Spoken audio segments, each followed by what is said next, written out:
ఈ సంవత్సరం అన్నా మనసు మార్చుకొని దేవుడు మాట్లాడాడు ఇప్పటి వరకు మనతో.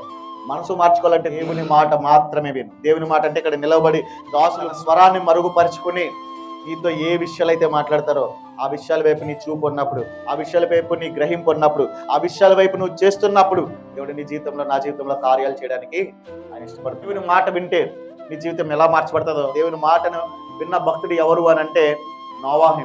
నోవాహుతో దేవుడు మాట్లాడుతున్నప్పుడు దేవుడు నోవాహుకి ఏం చెప్తున్నాడంటే, నువ్వు పోయి ఒక ఓడని తయారు చెయ్యి, ఎందుకంటే నీలాంటి నీతిమంతుని నేను కనుగొనలేదు భూమి మీద, నీ కుటుంబం అంతా నేను రక్షించడానికి ఇష్టపడుతున్నాను, నువ్వు పోయి ఒక ఓడని తయారు చెయ్యి అని అంటే, నోవాహు మనలాంటి వ్యక్తి అయితే ఎలా మాట్లాడచ్చు? ఎలాగండి? నాకు అసలు ఓడ తయారు చేయడమే రాదు, నువ్వు నన్ను ఓడ చేయమంటున్నావేంటి?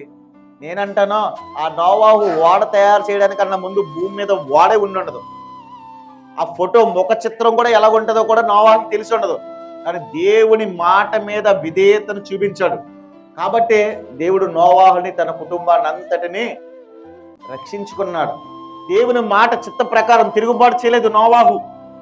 ఏడు ప్రభువా, నాకు అసలు వాడంటే ఎలా ఉంటుందో తెలియదు, ఆ వాడని ఎలా చేయాలో తెలియదు, ఆ వాడ ఎలా కట్టాలో తెలియదు, ఈ ముందు ఎప్పుడైనా ఎవరైనా కట్టారా, ముందు ఎవరైనా చేశారా, ముందు ఎవరైనా చేస్తే నేను చేద్దును కదా, ముందు ఎవరు చేయలేదు కదా, నేను ఎలా చేయను అని అనగలేదు.